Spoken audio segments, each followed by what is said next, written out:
Well, everybody, welcome to Sports Brawl right here. I'm the head sports admin myself and host of this evening, Jonathan, the Master Peckran here.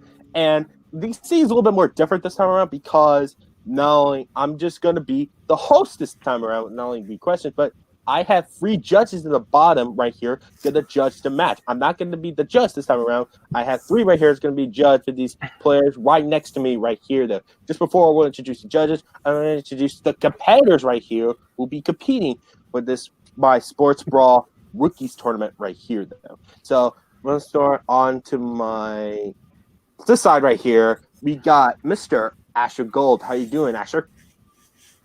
Pretty good. Just saw LeBron releasing the new Space Jam logo, and it looks exactly like the first one. So great, I guess. I'm gonna say right now, I'm gonna lose the first point and win the next three. So that's how I'm gonna win this game. All right, Space. Calling my shot. All right, they have a very good jersey on you there, also. Oh yeah, and by the way, I got luck on my side. See? That's the whole point of this. Yeah, that's the whole point of this bit. That's the whole point of the bit. That's it. That's all. That was the joke. Okay then. All right, against Asher. Andrew Luck is the joke. Okay then. All right. With that, against Asher, we got Mr. Matt Graham right here. How you doing, Matt? What's up, buddy? By the way, Asher, does that mean you're gonna get hurt in round one and you're gonna quit before we get to round two? Is that? I knew you were gonna say that. Is that what that means? Coming in here with the ultimate dad joke, and guess what? Let's see if that plays out for you, buddy. I'm good. Let's talk some sports. It's gonna be fun. This is my first, as you say, round in sports debate. So let's see what we can do. All right. The three judges right down over here for me are you might recognize some of their faces right here. Start out on my bomb side here. We got Madi. How you doing, Madi? I'm doing good. I'm not wearing pants, as the viewers are definitely wondering. But no, I'm doing all right. I'm excited to put a Colts fan in his place. I mean, sorry, judge this fairly and equally. I'm not even a Colts fan. That's just rude. Oh God. You're the worst. It's even worse. And you got is it my fault that I read that 84, not 48? On the wrong side. I was about to say Randy Johnson. There, Jimmy Johnson. Well, let's go NASCAR. Go NASCAR. Oh, sorry. All right. To next to Madi right here, we got bearded fella right here of Troy. How you doing, Troy? Right here. Good, thanks. Fun fact, he only bought that flag because he thought it was for Jimmy John's. But close enough, I guess. No, doing good. Looking forward to the judging. Like Madi said, a totally fair and balanced match. I hate everybody equally, so it should be a good one. Also, I resent the fact that he's the only bearded one. Like, come on, look at the panel of bearded judges we got here. Yeah. Basically, besides John, all of us have some semblance of a beard. Mine's bad, but you know. You know what? Take what you can get, man. I'll give you that much. Every crew needs their own Joe Dirt. Think again. Yeah, let's go. Let's do it. Yeah. All right. Next to Troy right here, we got Mr. Kevin Paz. How you doing right here? Doing well. Appreciate it, and looking forward to a good match. See what we got. All right. We can't wait indeed. Right here, what we do in Sports Brawl, it's kind of like any debate tournament right here. One you got right here got 60 seconds on your opening right here, 5 minutes of the argument right here, and 9 seconds. Sorry, we'll blush right here. We got 90 seconds on the opening right here, 5 minutes on the argument here, and 60 seconds on the closing though. One of you each right here have both 1 minute instant that can only be used in your opening or your closing arguments right here though. And also right here, if both of you got talking into each other right over here though, I'm gonna call like a 10-second little timeout right here. because none of us can even hear what both of you are saying at the same time, though. So keep that in mind when you're arguing right over here, though. So with that, and also with the first person that gets to 3 points right here wins the match right here, and also advancing into the next round right here. So is everybody ready for this right here? We're gonna go right here. We're gonna go right here. Shake and bake, baby. All right. To quote Dale Wartrip, biggity, biggity, biggity. Let's go racing, boys. All right. Woo! With that, let's go into round number 1. Round number 1, indeed. We're going to match strength of NASCAR. And the question is this. What is the most memorable moment in Daytona 500 history? So, since it's match strength right here, I'm going to start with Matt. Seconds was Matt with his selection, with his pick. So when you think of moment, either you think of somebody winning, something miraculous, or something tragic. And I went with actually something that entails both. It's Michael Waltrip getting his Daytona 500 win and the death of Dale Earnhardt Sr. coming to the final lap, coming to the checkered flag. There's an accident. At Daytona, accidents happen. They call it the big one for a reason. Well, it went from celebration during the big one of Michael Waltrip and Dale Earnhardt Jr. placing 1-2, first time in Dale Earnhardt Inc. history that happened, to tragedy. He comes to find out that Dale Earnhardt died in a crash coming into turn 4, and I'm just going to concede right there. All right. We go with the selection with Matt right here. I'm going to go with Asher with his selection. So the the stock car racing league known as NASCAR, which I know so much about, has had a lot of history throughout its long run. But I'd like to offer up a different spin on it. So you have a very good choice from Matt, I would say right there, because it is memorable. It's a memorable moment. But I'd like to offer a story of redemption, a story of classic movie proportions, something you'd see out of a movie, but it's actually real. You have Dale Earnhardt Jr., the son of Dale Earnhardt Sr., who witnessed his dad's fateful crash that day, actually winning the Daytona 500 3 years later. And this is important for a lot of reasons. First of all, it gets the monkey off his back that he can't win. That's kind of important. He only won 9 races in his previous 5 seasons. This is huge for him. To win the Daytona 500, that's incredible. This is the first time he's ever won it.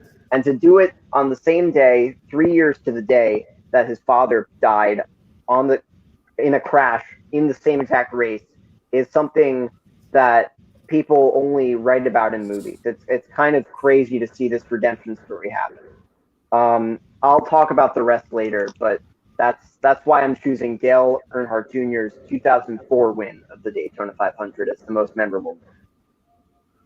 All right. We got Asher's choice with Dale Jr. with winning the Daytona 500 3 years after his father's death. We got Matt's choice right here with the final lap of the 2001 Daytona 500 right here, though. So the time will begin, but when you begins talking. So you chose Dale Earnhardt Jr. winning the Daytona 500. Yes, that's important, but it wouldn't be as important if his father didn't die. It is, if you ask people at the track now what the most memorable moment is, it would be the death of Dale Earnhardt Sr. because to this day, people are still wearing T-shirts. They're still making documentaries, and they're still making movies about what happened at that time. Okay, I mean, you could say that, but you also said it was Michael Waltrip's first win. And the thing is, if you have both of those things as the moment, I think Michael Waltrip's win gets overshadowed by Dale Earnhardt Sr.'s death. And the fact of the matter is you're choosing both of those at the same time, the final lap. So if one thing overshadows the other thing, I think the moment's a little bit washed out. Go ahead. The whole reason I chose Dale Earnhardt Jr. winning is the classic redemption story. It's something that you see in sports sometimes, but not often. And when it hits hard. The fact of the matter is, when he crossed the checkered flag in the final lap, and he beat out people like Tony Stewart and Jimmy Johnson for that win. It was crazy. You see his his crew chief just in tears at the end of that. You see him getting out into the grass and just getting mobbed by people. It's an incredible sight to see. It actually brought a tear to my eye when I first saw it reviewing for this match. Okay, but going back to that moment, it all does actually tie together, because if you look at it, when the big one happens with Dale Sr., he is actually pushing Dale Earnhardt Jr. and Michael Waltrip to the lead, which all three of those cars were owned by Dale Earnhardt Incorporated. So not only does that get the monkey off of Michael Waltrip's back of being in his brother's shadow of Darrell Waltrip, it also proves that Dale Earnhardt Inc. was competitive. And then all of a sudden, you go to the celebration, it goes dark. You know something's wrong. When they turn the car over and they start pulling him out, they put shades up, they put canopies to cover what's going on, and they don't drive him anywhere. They put him in an ambulance and take him straight to the medevac, which flew him out. And because of that, it's always seen. If you see at the end of any Daytona 500 or whatever, people are still holding up the 3 because of Dale Sr. So when you say that, I like to think of the guilt and what was weighing on Dale Earnhardt Jr.'s mind at that time. He was in second place at that moment. And to not notice his father crashing into that wall, not being there for his father, is something that a son always thinks about. You have to be there for your family. And the fact of the matter that he wasn't there because he was in front of him, it was not his fault, obviously, but it weighs on a child. And the fact of the matter is, 3 years later, he was able to right those wrongs and win the Daytona 500 in honor of his father, in memory of his father, is something incredible. It's something that you rarely ever see in sports, and it's incredible. It's an incredible moment to watch. It brings a tear to your eye.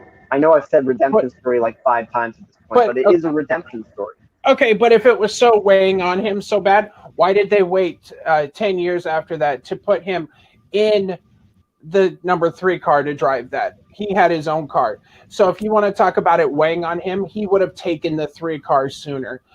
In 2010, Dale Jr. drove the 3 car that his father drove with the same paint scheme in 1 minute the Daytona 500. So if it was weighing on him so bad, he would have continued. And if the wreck was weighing on him so much, he wouldn't have continued. In two weeks later, when they ran at Atlanta, he was still in the car. So if it was actually weighing on him as much as you said it was, wouldn't he have stepped out of the car? No. I think grief works in different ways. I think how he bereaved his father's loss is kind of important to note. I think he wanted to keep racing because I think that's what he thought his father would want him to do, as well as the fact that he didn't do the number 3 car because I think he wanted to honor his father's legacy by not doing that yet.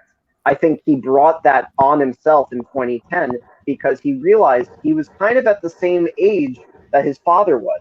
He reached that climax in 2010, and he realized maybe now it's time to take over that. Now was not the time. Now is the time to honor his memory just by continuing to race, and he did it with a win. Time. Okay. Very good arguments with both of you right here, though. Let's go into Matt on this one for his closing and with his final argument. Time will begin. We begin talking.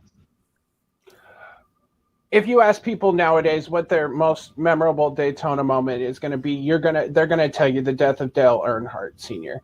Because not only did it change the way that they look at racing, plate racing in particular, it changed the way that people saw these cars. Not too many people had died behind the wheel of these cars. Michael Waltrip got his first win, his first Daytona 500 win, unlike his brother Darrell, who had multiple wins. It showed that Dale Earnhardt Inc. had the capability of keeping up with all these bigger, more larger funded teams. it also proved that. Dale Earnhardt Jr. winning the 2003 Daytona 500 was just a win. Like you said before, he had already multiple wins in that already. He continued to win between the death of his father and when he won the Daytona 500. And that's time. Right. Okay. Asher, we're going to you for your closing. Timer will begin when you begin talking. Tony Uri Sr., Dale Earnhardt Jr.'s crew chief, said after the win, "You won't believe how hard we worked to get here." And that's so true. This year, 2004, was Dale Earnhardt Jr.'s year. It was his most successful year. He finished top 5 16 times. He won the Daytona 500. He finished top 10 21 times. He won 6 races in that year. It's that impressive. And it's because of that win in the Daytona 500, honoring his father's memory, getting in that car and winning, and being able to be the man that his father knew he could be. It's that win that's so important. It's a redemption story from being able to be hardened with that loss and using that loss to fuel his victory in the future is something incredible. My thought on the matter of the 2001 stuff is that they overshadow each other in a sense. The win and the loss. Time. Okay. Remember not to bring them. All right. Very good closings for both of you right here. I'm going to take this to my fellow judges in the bottom right here. I'm going to start with Mehdi on this one. Mehdi, what do you think have a good argument and who gets the point in your eyes? But based on the arguments, I'm probably going to go with Asher just because I guess him talking about the whole idea of – there was that idea of he will – Sorry for the little glitch right over here, though. Mehdi's have a little internet problem right here, though. So he said his point would have gone to Asher with here. So we got 1-0 Asher right here. I'm going to go to Troy on this one. Troy, who do you think have a better argument and who deserves the point? I think they actually both have pretty good arguments. I went back and forth from being swayed to both sides here and there. Matt, starting off the bat, it seemed like the better argument being Senior's death. I mean, the death being a big thing, especially being viewed so much, people seeing it on air, and really sticking in people's minds with the movies being made about it. But Asher made some good points about that being a big redemption year for Junior, the fact that it was big with his team, big with people as a comeback. He wasn't doing too great, and the fact that it's 3 years later on the same day as Senior's death. I think they both made really good points, both sides. When it came down to it, though, it seems like Junior's win was more memorable for him and his crew, whereas Senior's death is really more memorable for the public in general. And so I'm going with Matt. I think it's just that is more memorable moment overall for everybody. Okay. We got one more tie. Kevin, it's up to you right here to break the cycle right here. Who do you think gets the point and why? All right. This is a really great argument by both. Asher brought up some really good points about the redemption story, how it got the monkey off of Junior's back. I like how you brought up the stats. It just feels like Matt brought up the impact of Waltrip and Dale Senior's death, the Waltrip win, how it affected DEI, how he got out from under his brother's shadow, and then the cameras turned to the death scene, and I remember vividly watching it that day. How that affected plate racing. I like how you brought that up. And how people still are wearing 3, waving the 3 flag, holding up 3. That's still a big thing in NASCAR. So my point's going to go to Matt as well, but just by a very slight margin. All right. And for not liking NASCAR, Asher, that was a hell of a fight. I really tried, man. Thank you. It was a great fight. Could have fooled me. You look like a huge NASCAR fan. Vroom, vroom, babe. All right, with that, Matt scores the first point for round one. We got the score of 1-0 Matt so far. And let's head out into round number 2 right here. We're going with Astro Strength, which is Major League Baseball. And this question is this. What is the worst Major League Baseball team to ever win the World Series? Astro, since this is your strength right here, and which team have you selected? Well, with Major League Baseball season not getting underway yet because of all the craziness going around in our world, it's nice to look back on things like, World Series. And, when I thought about this question, I looked at a lot of teams, and then one just jumped out of my mind, and I'm like, wait, why didn't I choose this one? The worst World Series team is, I used a few different factors, but I'm going to say the worst World Series team right now. It's the 2006 Cardinals. It's a pretty foolproof team.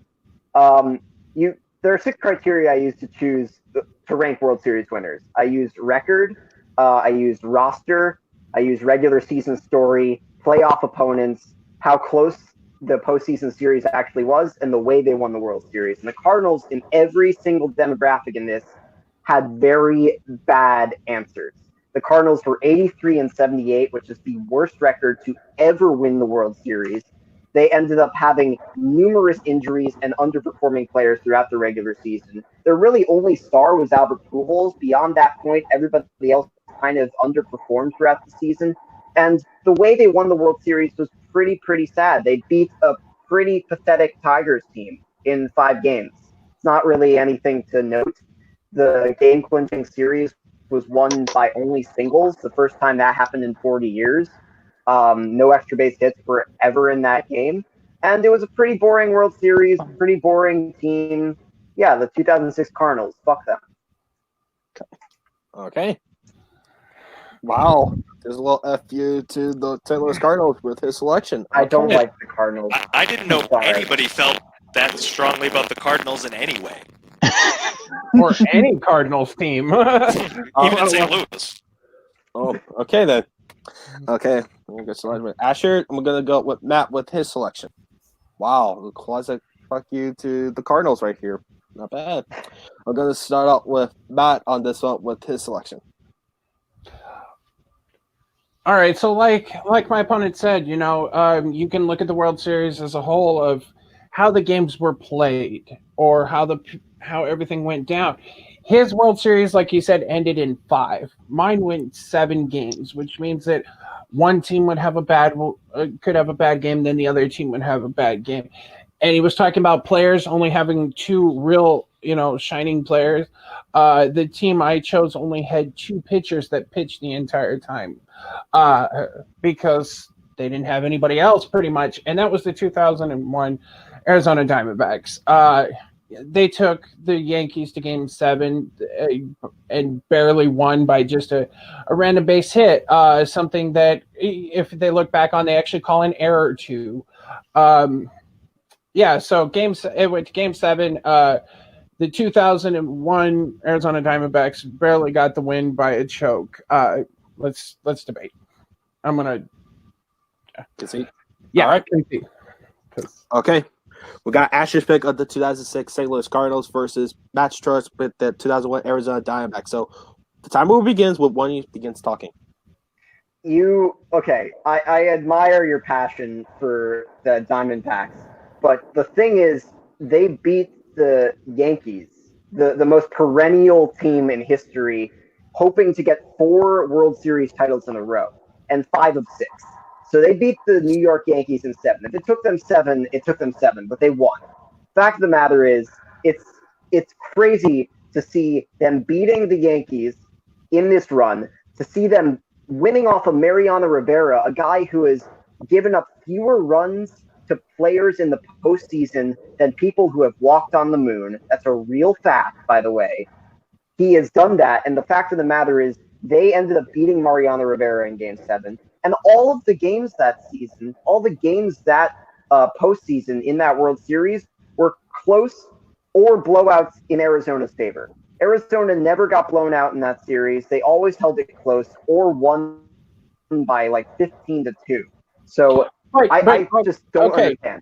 Okay, but you said though that your World Series ended in 5 games, correct?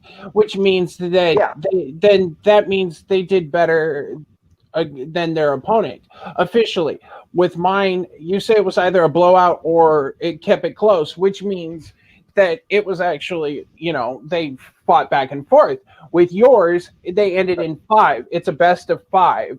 So that right there tells you that they had a better team than the Diamondbacks. Yes, they were going for 4 straight. Yes, the Yankees were going for 4 straight. But if you look at the Luis Gonzalez hit, it's actually considered an error. It was an error on the Yankees. So that right there tells you that maybe it wasn't as close. Because I mean, it was a fluke. It was a fluke. It really was. It was a ground. No, I said it was a bloop single. It was a bloop single.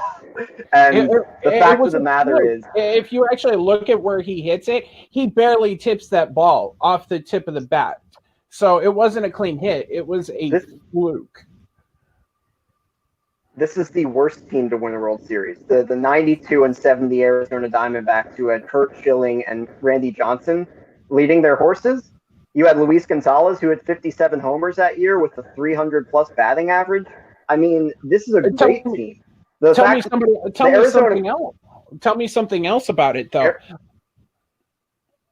I will. The fact of the matter is nobody in that team hit less than, I believe, 250, which is pretty impressive. The entire batting average down the board is pretty great. They had Steve Finley, who was a burner in center field. They had Tony Womack, who stole 27 bases that year. They had Damian Miller, a quality, productive catcher. Reggie Sanders, who got a few MVP votes, I'm pretty sure. They had Craig Counsell, really good guy. They have a Hall of Famer on that team and a possible future Hall of Famer if he just didn't shut his mouth, in Curt Schilling. They had a grand total of 43 wins between those two players. If you look at the St. Louis Cardinals, an 83 and 78 team who beat a team, the Detroit Tigers, who went 19 and 31 down the stretch. That is terrible. Who limped in the playoffs and got the wild card berth. I don't care if it took the Cardinals 5 games compared to the Diamondbacks 7. The quality of team they were facing was much worse. And the way they won, they didn't win with any blowouts. It was pretty tame throughout the entire thing. And how they won was also through errors. The pitching in that game was terrible. The Tigers pitchers in that season, in that series, the Tigers pitchers had 4 errors in 5 games, leading to 6 runs for the Cardinals. That's not good hitting by the Cardinals. It's bad playing by the Tigers. But it's also, though, it may be an error in that instance. 1 minute. But it's also, it gives the credit to the Cardinals, though, that they actually stepped up to where it happened. There was an error, and they produced from it. So, I mean, that goes back to looking at this. Yes, the Diamondbacks but like you said, they had 2 pitchers, and they were rotating in and out. To the fact that Curt Schilling couldn't stand. Randy Johnson had to come back in, and it was basically Randy Johnson that did the entire run because Curt Schilling couldn't stand. He came off the field with a bloody sock because of playing too much. That was in the Red Sox series in 2004, not in the Diamondbacks series. Also, actually, no, it happened in Arizona. It did happen as well in Arizona. It just wasn't as pronounced because if you actually see, I don't like baseball. I don't like baseball. So you're trying. I don't like baseball. You pick baseball, and I'm like, fuck. Yeah, you're trying. I like it. Okay, no, I knew I had a bad choice, but I had to pick something. Oh, well, you still have your closing arguments. Going close, Yep. No, I know. I'm gonna. Come on. It's not over yet. You can do it. All right. With that, I'm gonna head out with Asher again for his final arguments right here. Timer will begin when you begin talking. If you're talking about horses out the gate, fantastic pitchers. You're talking about Randy Johnson, Curt Schilling. If you want to look at the St. Louis Cardinals pitchers that year, it was Chris Carpenter, and that's about it. Pretty much. Jeff Suppan had a fine year. Jason Marquis, Mark Mulder, Anthony Reyes had terrible years that year. Mark Mulder had a 7 ERA, and he was a starting pitcher. Anthony Reyes started the World Series with a 5-8 record. So it was pretty bad to see that. It was just a sad World Series, and the St. Louis Cardinals had a 21-26 record against teams over 500. This is a losing team against teams over 500. Arizona Diamondbacks were a great team who won in 3 years, mind you, the fastest an expansion team ever won a World Series. It took them 3 years to win this World Series, and they did it in flying colors. They beat a pretty good 2001 Cardinals team in the wild card. They beat a good Braves team with Glavine and Maddox, and then they beat this Yankees team, this behemoth Yankees team. All right. We're going to go close on Asher right here. I'm going to go with Matt's on this one with his final arguments. Timer begins when you begin talking. He just brought up five different pitchers that played for the Cardinals that season. If you look at the Diamondbacks, they had two. They had Kurt Schilling and Randy Johnson. They both played the entire time. His team won the World Series in 5 games. It took the Diamondbacks 7, and they barely squeaked it out by an error that happened off of fluke. Luis Gonzalez barely tipped the ball that won them the game. If you look at it, if the shortstop had reached another inch and a half, he'd have caught the ball, and the game we would have gone to extra innings, but it didn't. He barely tipped the ball. He talks about, yes, it was a worse time in the World Series for the two teams, but they did it better. They won better. The Diamondbacks had to take 7 games, and it squeaked back and forth. It was never a really blowout on one team. It was either went back and forth. Time. All right. Very good, compelling arguments for both of you right here. I'm going to head out with Troy on this one. Troy, what do you think of a better argument and who deserves the point? I liked hearing both arguments, actually. I'm a bit of a homer. I really only watch Red Sox. I don't watch any other teams. Same thing, sports and everything. I just watch my own team. So it was nice hearing about both sides. I think both guys had great opening arguments. I like how Matt pointed out as a 7-game series versus 5. They really only had the 2 pitchers going. They barely won because of an error. It really took the Yankees choking. Asher had a great opening, too. I loved him setting up everything he wanted to base it off of. The record, which was the worst ever. Bad roster. Didn't really have a story. They beat another weak team in the Tigers. And then when they got into the arguments, Asher just started talking, and then he didn't really stop talking. At one point, my hand started hurting, so I literally just wrote down a shit ton of research. I stopped writing after some point because he just started naming names after Maddie dared him to. And it just didn't turn around from that. That was Asher after that. Great opening arguments on both sides, but then Asher just controlled it after for me. So that's to Asher. Great open argument, Matt. Yeah. All right. We got 1-0 Asher right here. I'm going to go with Kevin on this one. Kevin, who do you think deserves the point and why? Yeah. Going to what Troy said, great openers. I was very enthralled. I'm also a homer with the Braves, and with that 2001 Diamondbacks team, I really wanted to hear more about the Yankees that had just beaten the Braves in '99, and I didn't hear enough about that. Like Troy said, Asher just came to play today on this one.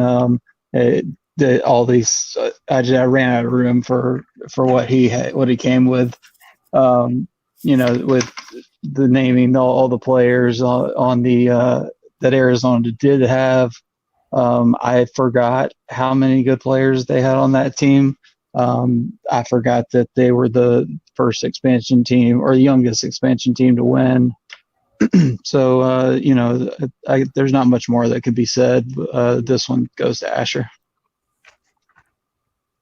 All right. With that, Asher scores round number 2 right here. Mehdi, your point would have mattered. What you could have gone to? I also would have gone with Asher. I mean, kind of for the same reasons that the Troy and Kevin did. Just heard a lot more from Asher about why his team was the worst team to win. Like having to go up against weaker opponents and just happen to kind of luck into it, and then somehow winning in 5. Matt, I felt like stayed more on the fact that they won based off of errors, and didn't really hear much more from Matt other than that major point and the bloody shoe thing, which was kind of nuts. But yeah, same thing. Going with Asher just because there was a lot from Asher on this round. All right, that was a tie game, 1-1 tie. And also, I just want to say this: I'm also a homer of the recent world champion Washington Nationals right here. So, just want to put that out there too. Just Great. also a homer. Cool. All right. Wrong side. Yeah. Should have chose the Nationals instead. Maybe that would have been better. We won in '95.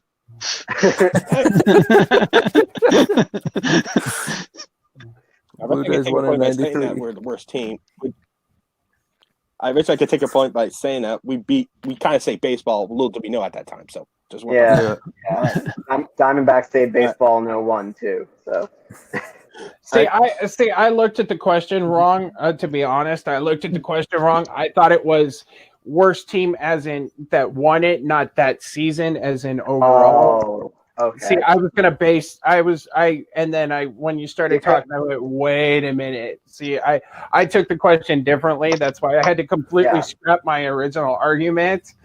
Yeah, that's a good argument. The correct answer is the New York Mets, though. They're the worst team to ever win the World Series. Okay then. All right.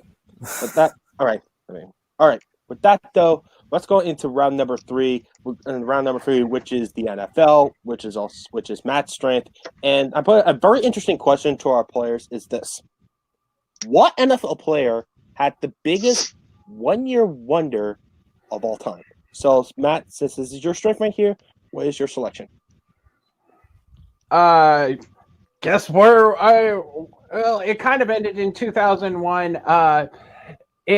My player was a Tennessee Titan, and if you know anything about me, you know that the Tennessee Titans are my team. And I picked Chris Johnson in his 2,000+ yard season.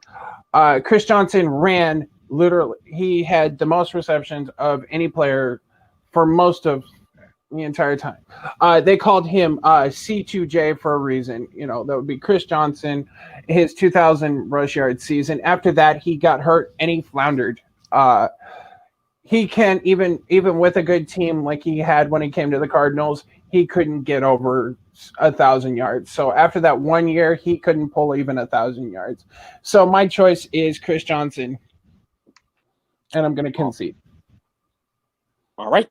Little quick fact check on that one. It's 2011, not 2001 though. So you said 2001, so I just wanted to correct you on that one. So, well, you're a good choice with CJ2K right here, Chris Johnson. I'm going with Asher with his selection.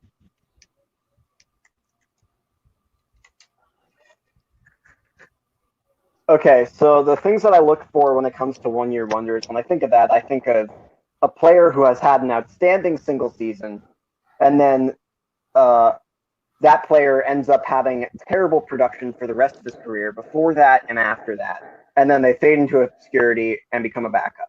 I can't think of anybody better to describe that than Robert Griffin III. He was touted so highly coming out of college at Baylor. He was the Heisman winner. He was the number 2 overall pick by the Washington Redskins, and in his first year with the Washington Redskins, led his team to the playoffs, and possibly would have won that game too against the Seahawks if it wasn't for some bad coaching and the fact that his leg got basically snapped in two. It's these unlucky injuries that have plagued Robert Griffin III's career. And say what you want about injuries versus coaching and lack of playmaking, it's because of that he didn't produce for the rest of his career. He came back the next year and was fine, but then ultimately was cut and benched for Kirk Cousins, which why would you do that? and then he played for the Browns, and then he played for the Ravens, and he's been doing backup stuff ever since. He hasn't equated a year more than 1,000 yards passing since his second year with Washington. So Robert the Griffin III is the biggest one-year wonder of all time. All right. Very good selections by both of you over here. We got Asher with RG3 versus Mad G's with CG2K. Yeah, I usually letters with numbers on them, trying to get them sound good, though. So, all right. So, the debate will begin, but when he begins talking. So, in my opinion, RB3 should have been sitting... he should have been sitting on the bench. RB3, you see? He should have been sitting on the bench. His first year, he got thrown into the deep end. He had one successful season and then didn't have the weapons around him to produce, just like you said. If he had gone somewhere and actually maybe had sat back and let somebody have shown him the way and then built the weapons around him, he would have continued to be a better player. Chris Johnson, on the other hand, proved that he could have been a Hall of Fame all-star player, but instead he had 1 year. He got hurt and he fell apart. He tried to come back to the Cardinals, where Arizona actually tried to set him up as a second weapon to beside Larry Fitzgerald. Did he do it? No. He got hurt and was sent to the bench again. I mean, yeah, you just made my argument for me. The reason that Robert the Griffin III could never, amount to anything, maybe it was the weapons. It wasn't really. He had some pretty good weapons. I think he had Deshaun Jackson back then, too. It wasn't because of that. It was because he got sat, and he had a great season that first year. He ended up winning Rookie of the Year. He ended up winning Offensive Player of the Week twice, Offensive Player of the Month, I think twice as well. He had a pretty good year that year. I'm going to say for Chris Johnson that 2503 yards from scrimmage is incredible. But you know what he did? He did the year before that. He was a 1,000-yard rusher, and he was a 1,000-yard rusher for the next 5 years after that. He got 1,000 yards in 6 straight years. That's pretty impressive for a running back. On the Titans, he had 1,000 yards every single season. And when he left, he ended up going to the Jets. That didn't work out for him. And then he went to the Cardinals. And you're right. And when he went to the Cardinals, he wasn't great, but he had a great start. He had 883 yards rushing in 12 games until he injured himself. He was going to have another 1,000-yard season. So, Exactly. Injury. He is injury prone. But if you had taken like Robert Griffin III. But if you had taken RG3 and given him somebody to lean on a little bit, if you look at all these quarterbacks that are coming into the league now, they have a little bit of somebody to lean on. When he came into the league, he was thrown straight into the deep end. They were in a rebuilding year. First, he went to Washington. Let's be honest now. The Redskins really, that's not. If you're looking for a franchise quarterback, maybe you don't want to, just be thrown straight into the deep end. Instead of what they could have done with him is they built around him. They didn't. Yeah. They could have put him in. Chris Johnson, yes, we're talking single season. Guess what? 2,000 and then completely falling off to a few thousand yards. The average receiver, or the average yards per scrimmage, average running back is averaging pretty close to that now. Is pretty close to 1,000 a year. You know how many receivers have actually busted the 2,000-yard season? 3. 3 others have done that. When you're looking at them, and you've got multiple receivers that are doing that, you've got, if you've got the talent around you, you're going to build yourself up. If you've got a quarterback, look at Kyler Murray last year. He didn't have the weapons, just like RG3 did. He didn't have the weapons. He had a crappy year. You're saying don't throw him into the deep end. So yeah, just do what Dwayne Haskins is doing for the Redskins. He sat the first 6 games and then got to play, and he didn't do well. The point of throwing him into the deep end is they knew what they had, and he produced. RG3 produced for 1 year. RG3 produced for 1 year. The second year, he still passed over 3,000 yards. And then after that, he didn't pass for 1,000 yards after that because multiple injuries, a quarterback controversy with Kirk Cousins, playing for the Browns, and then playing for the Ravens as a backup. The Chris Johnson era in Tennessee was incredible. The fact of the matter is his second year, he did that. Great. The year before that, he had 1,000 yards. awesome. The year after his 2,000-yard season, he had 1364, 1047, 1243, 1077. That is 4 straight years of 1,000-yard rushing. And yes, that might be average, but it's not terrible. RG3 fell off a cliff after his second season.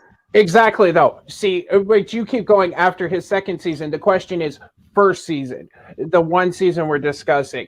So guess what? Chris Johnson went from being the pillar of the NFL to falling to mid of the pack because of injuries. Mm-hmm. And you're saying that RG3 had that after his second season.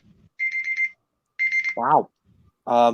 Very good, compelling arguments for both of you right here, though. Gonna set up, going back to Matt on this one for his closing. Timer will begins when you begin talking. The question is, what NFL player had the biggest 1 year wonder? Guess what? That would be Chris Johnson, because he went from being average, middle of the road, 1,000-ish yards a season, to 2,000, back to 1,000, and then got hurt, and then had to leave the NFL because he got hurt. But when he thought he was back, he came back to the Cardinals and choked. So he couldn't get back to where he was. RG3 actually had this second season, actually had a decent season, just like Asher said. So he actually continued to have a decent season. He went from being top to an okay season. Chris Johnson went from being average to the top and back into the middle of the pack. The question is, what is the best year of 1 year? He is basing his off of 2. And I'll concede the rest. Okay. Who's going to concede? All right. Asher, we're going to start with you when you're closing arguments right here. Timer begins when you begin talking. I believe my stats were a little bit misconstrued. Let me say something. In his 2012 year, his great year, he set a quarterback record in touchdown to interception ratio for that time. It's 4-to-1 touchdown to interception ratio. You want to know what his touchdown to interception ratio was the next year? It was 16-12. That is 4-3. That is very bad. He maybe set his all-time yards record, but when it came to everything else, his production was terrible. His completion percentage was awful. His touchdown to interception ratio was terrible, and they ended up losing and missing out of the playoffs. That's pretty bad.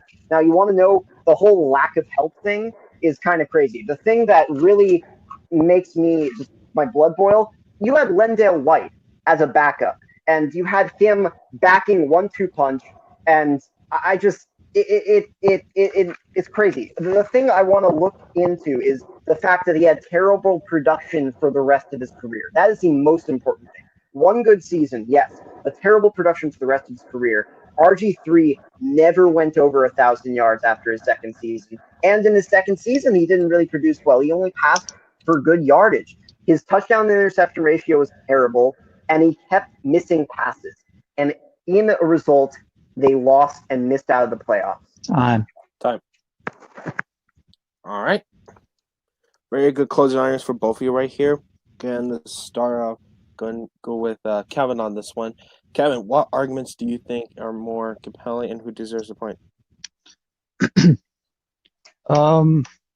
This was a good argument from both. As far as hype, RG3 definitely had the hype coming in, but that isn't the question. Chris Johnson, having that 2,000-yard season, it made him, he had that. I believe he was on Madden, if I'm not mistaken. He was on the cover of Madden the year after.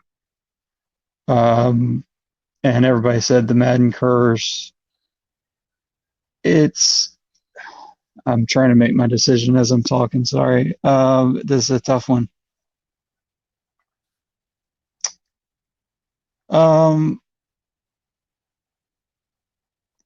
Should RG3 have been on the bench the first year? Probably, but I don't think the Redskins had a choice.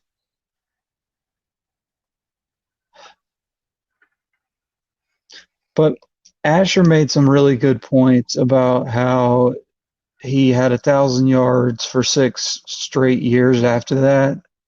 And RG3's numbers, looking at that 4-to-1 touchdown to interception ratio, and then going to a 4-to-3 for the rest for after that, that's terrible. I have to go with Asher just by a hair with RG3. Okay. We got 1-0 Asher right here. We're going to go with Madi on this one right here. Madi, who do you think gets the point and why? Round was probably the closest one of all three of them so far. Just because you guys had really good picks. I mean, Chris Johnson was great. RG3 had that one his rookie year that was really solid. I feel like what it was for me was what you guys didn't bring up. Like, Asher, you didn't bring up the fact that, like, Chris Johnson, I'm pretty sure he was, like, all-pro that one year, and then he was also, like, in the Pro Bowl, like, for 3 years or something like I think 3 or 4 years. I can't remember the exact numbers, but he was a Pro Bowl athlete for, like, 3-4 years. So that wouldn't technically make him a one-hit wonder, but you didn't say that. Matt, you could have said... Sorry, I'm getting everything mixed up now. Jesus. This is a really good argument on both sides. Like, both these players had so much potential. They had really great years their 1 year and then fell off. Shit. I'm going to go with Matt on this one. Like, honestly, it's like this right here for both of you guys' arguments. Like, you guys both brought a lot of great points. And it's like, honestly, I'm going with Matt just by a hair. All right. We got 1-1 tie. Okay, Troy. It's up to you right here.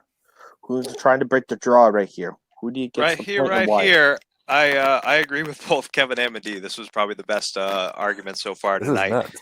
And same as the last round. I think you guys made both great opening arguments. They both guys had that solid starting year. CJ2K with the 2,000 yards, but then he never broke 1,000 again after that.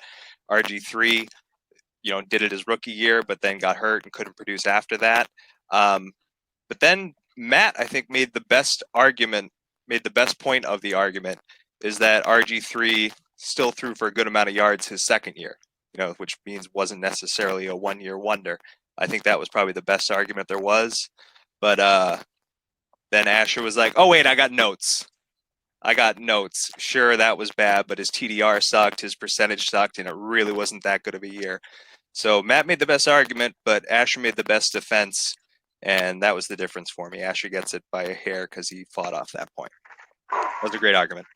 Wow. Okay, with that, we got 2-1 Asher right here, though. This is maybe very crucial with Matt right here. He needs to get this point right here to tie the game out or to go to the speed round. All right. Let's go into round number 4 right here, which Asher's strength, which is the NBA. With the recent announcement of the Hall of Famers right here, and I thought I wanted to bring this up is this. What NBA player is the most deserving getting into the Hall of Fame, not including the current NBA players roster? So, since it's Asher's strength right here, I'm going to go with Asher with his selection. So we basically chose the same player, essentially. It just, 10 years apart. But the reason that my player is better is for a few reasons. I'm just going to say who he is. It's Chauncey Billups. It's shocking me that Chauncey Billups is not in the NBA Hall of Fame yet. For a few reasons. First of all, he broke up Kobe and Shaq. His Detroit Pistons in 2004 ended up beating the Lakers that year, who were going to do a fourth title with Kobe and Shaq, and because of that, Shaq ended up leaving. So that's one. Second of all, he went to 7 straight conference finals, which only 6 other people have done, including LeBron James, Magic Johnson, and Kareem Abdul-Jabbar. That's really impressive. He has an incredible ability to know where the ball's going, and his assists per game are a testament to that. He had, I believe, 6 assists per game over his entire career, and he had about 16 points per game his entire career, which are respectable numbers. But most importantly, he was a true teammate and a true player of the game. He played basketball his entire life, and he was honored with teammate awards at the end of his career. He was honored with NBA Teammate of the Year in 2013, and he was honored with, I believe, another sportsmanship award a few years before that. So Chauncey Billups, a true teammate, a true player, a Shaq killer, all that kind of stuff is why he deserves to be in the NBA Hall of Fame. All right, Ryan on the timer right here. We're astroturf with Chauncey Billups right here. We'll go with Matt on this one with his selection. My player is a 3-time NBA All-Star in 92, 93, and 95.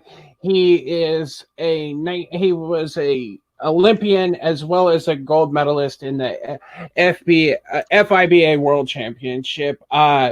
So not only does that mean he played basketball as a part of the NBA, but as well as the Olympic Committee. And when the Hall of Fame looks at it, they also look at what they've done as a team outside of it. And of course, that leads back to Dan Marley, or Thunder Dan Marley, as he's called. He is an Olympian. He is as well as a gold medalist in multiple other divisions that they play as a team. That they bring when the Olympic team is set up. They take NBA players from various teams and put them together and make them the All-Star team. And Dan Marley was a part of that. He's also a multiple-time All-Star. So Dan Marley should be in the Hall of Fame. And I'm going to concede the rest. All right. We got Dan Marley versus Chauncey Billups right here. Who Hall of Fame is more deserving? Timer will begins when one of you begins talking. I want to bring this up right now. Chauncey Billups was on the ticket to be in the Hall of Fame in 2011. Let's just add that right there. Dan Marley hasn't even been on the Hall of Fame ballot. Like I said, he was a silver medalist in the 1988 Summer Olympics, as well as the gold medal in the FIBA World Championship. And like I said, a 3-time NBA All-Star. Okay. I mean, Chauncey Billups played for the 07 national team right before they were about to return to relevancy, and he gave up the spot because he said, I have to work and spend more time with my kids, but I felt like I had a part in that 08 team in the Olympics. And that's really fair. He's a family man. He's a family man, and he had to do what he had to do to be with his kids. So if you want to talk about Olympics and stuff like that, that's what happened. If you want to talk about championships, Chauncey Billups actually has one, which is kind of important. He won a win in the NBA, and he did win in the NBA. He went to 7 straight conference finals, which, again, only 6 NBA players have ever done. So that's really a testament to his true character. If you want to talk about three-point shooting, Chauncey Billups is ranked 16th all-time in three-pointers made, and Dan Marley, I believe, is like 27th or lower. You have playoffs. He's great in the playoffs. Chauncey Billups just killed it in the playoffs every single year. You have a fact that he's an NBA analyst after he retired.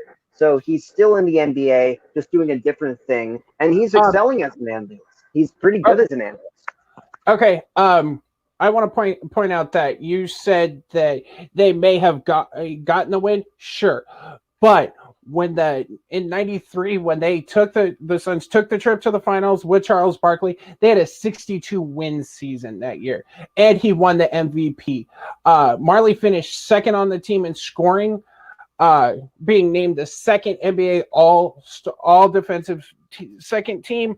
Marley also finished first in the NBA for 3-pointers as well as attempts. Scored 18 points in the 1993 All-Star game.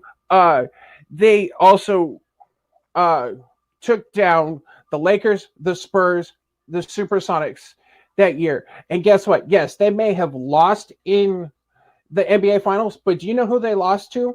Michael Jordan, a generational talent, right? Exactly. Mm-hmm. So not only is that, but he also continued to move past that. And then he moved. He went to Cleveland, where he actually started in 15 of 82 games behind Chris Miller, averaging 10.6 games. The Cavaliers won 47 games that year. Before, yes, losing to the Knicks, he averaged 16 points that game or that season. That's great. I mean, if you want to talk about stuff like Chauncey Billups, you want to keep going there. But Chauncey Phillips, though, you said deserved to be. He was nominated. Dan Marley hasn't been. Okay, that's cool. Chauncey Billups is a 5-time All-Star, 3-time All-NBA, 2-time All-Defensive Player. He was the Finals MVP in 2004. He broke up Kobe and Shaq. He's a journeyman. He played for 6 different teams in 6 different seasons before finding his home at the Nuggets, which I think is admirable. He just shut up and did what he wanted to do. He was traded 5 times during his career. 5 times. Do you know how much heartbreak that puts on a player? He is a hometown boy from Denver. He's a Colorado born and raised guy. He went to Colorado in college, and then he played for Denver for a year. And he wanted to stay with Denver, but he was traded to the Pistons. So he went to the Pistons, played his ass off for 7 years, signed an extension, and then got traded again to the Knicks because Carmelo Anthony wanted him. So then he got to... one thing I want to bring up also is the fact that, I mean, generational talents, right? Generational talents is what we're talking about. He beat Kobe Bryant and Shaq, who are generational talents, just like Michael Jordan. They're in the same lexicon. They're the top 10 players of the NBA. And he ended up beating them, while Dan Marley did not. Are we frozen? I think you are. Yeah. Well, I can still hear you, though. Skibbity boo bop, dee bo bo, biddy bo bo. So let's go back. So we can go back to I can hear both of you. He played in his final season. He actually played in 65 games, leading the Suns. He came back to the Suns to lead them for 3 points with 79 three-pointers in his final season.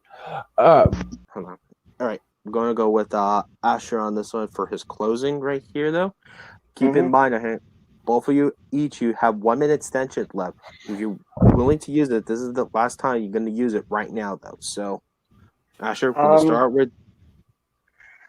Okay. I'll use the 1 minute extension then, I guess. All right. Sure. Okay.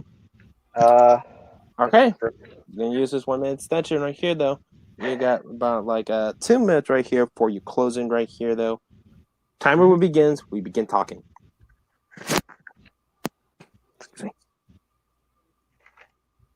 What makes somebody an NBA Hall of Famer? What gives that person the deserving right to be an NBA Hall of Fame player? I say it's a person who's won championships, who's played against incredible opponents and beaten them, who's an incredible teammate, an incredible winner, a great person in their own right, and also has skills to pay the bills. He is an incredible three-point shooter. He's ranked 16th all-time in three-pointers made, and he has had incredible runs in the NBA Finals, incredible runs in the playoffs. He's beaten Kobe and Shaq. I know Dan Marley has lost to Michael Jordan, but my point is, this guy's awesome. He's done it all, and all the while he's been a journeyman throughout his entire career, which is something to be truly praising him. He went from the Celtics to the Raptors to the Nuggets to the Magic to the Timberwolves to the Pistons to the Nuggets to the Knicks to the Clippers and retired with the Pistons. His numbers retired. And all of that is incredible. The fact that he did that in his journey is awesome. I don't know if I can argue this, so I'm not even going to argue it. But look at all the teams he played for and tell me he hasn't touched so many players with his likability, his ability to win, his competitive attitude, and also just how much of a good teammate and good sport he is. And he's done all of that while winning a championship, winning Finals MVP, being a 5-time All-Star, 3-time All-NBA, and a 2-time All-Defensive Player. He is an incredible player. Chauncey Billups went on to be an analyst after this. He had a career after it, and he's done all of this while smiling. He had a. You got 60 seconds on your closing right here. You still have your 1 minute extension right here if you're willing to use it. No. Not Sorry. gonna use it. No. All right. Okay. Timer will begin when you begin talking. Dan Marley should be in the Hall of Fame because of, like I said, he's an Olympian. He's won multiple all stars. Also, I'm trying to remember exactly how it's worded. He was also played in multiple All-Star games as well as led the team to various. Dan Marley had. You know what? Chauncey Phillips has already been set up in it. He went to multiple, just like the opponent said. He went to multiple teams. If he was as much of an all-star as he would have been locked down by a team. Dan Marley was. He stayed his career with a select set of teams. He is an athlete. I'm just going to concede. Yeah. Okay. Okay then. All right. Very good honors for both of you right here. Gonna go with D on this one right here. D, who do you think gets the point and why? First of all, I love both of these players. I've been a Heat fan since I knew what basketball was, and Dan was Marley was a little bit before my time, but I love what he brought to the game. I hated going up against Chauncey Billups, the battles that the Heat had against them. So, but both of these players are deserving of being in the Hall of Fame. But based on the arguments, I'm going to go with Asher, just because he brought in during the argument a little bit more about like how he was not only a great player and a great teammate during his time, but also said that he's now working as an analyst afterwards and is consistently done well for the game. And the Hall of Fame is one of those places that even if you're not necessarily just a great player, your contribution to the game of basketball is what's looked at. So yeah, I'm going to go with Asher on this one. Okay. Why don't Asher? We're going to go with Kevin on this one right here. And it's up to you. Who gets the point and why? There's good arguments made on both sides about how Dan Marley, being an all-star, three-time all-star, an Olympian with silver and gold. The fact that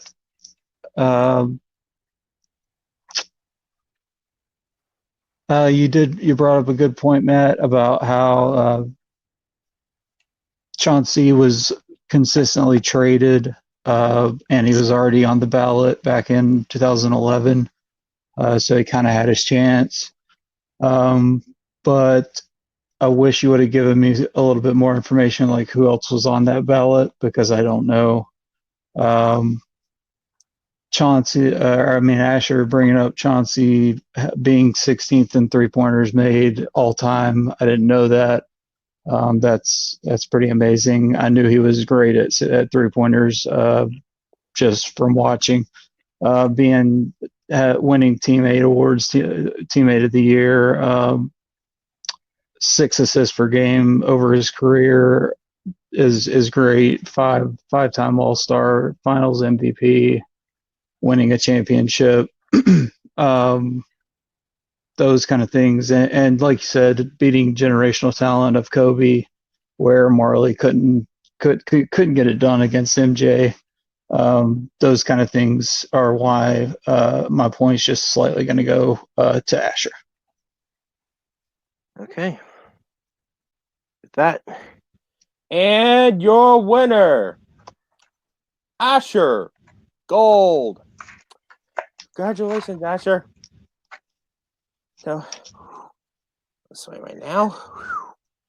How are you feeling right now?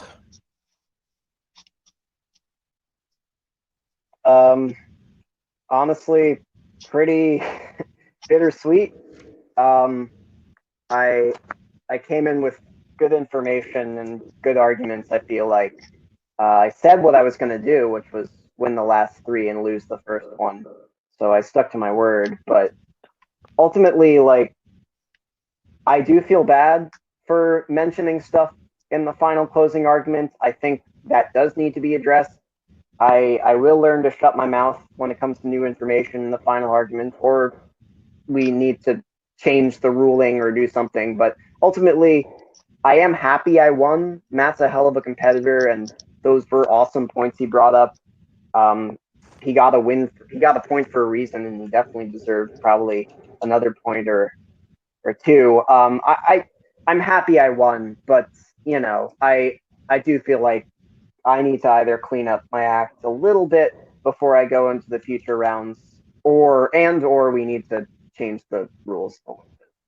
So, All right. Yeah. All right. It's all right here. I'll do something about it right here, and which say that just want to congratulate to both of you right here for a great match right here. And I just want to say you two put a great job right here. I will say this. Both of you, we haven't seen the last video of Sports Brawl right here. Hopefully we'll be back right here.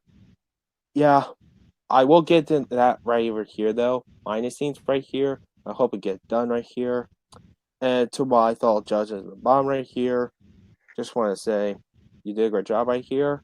And I want to say like to our competitors right here around Sports Brawl division.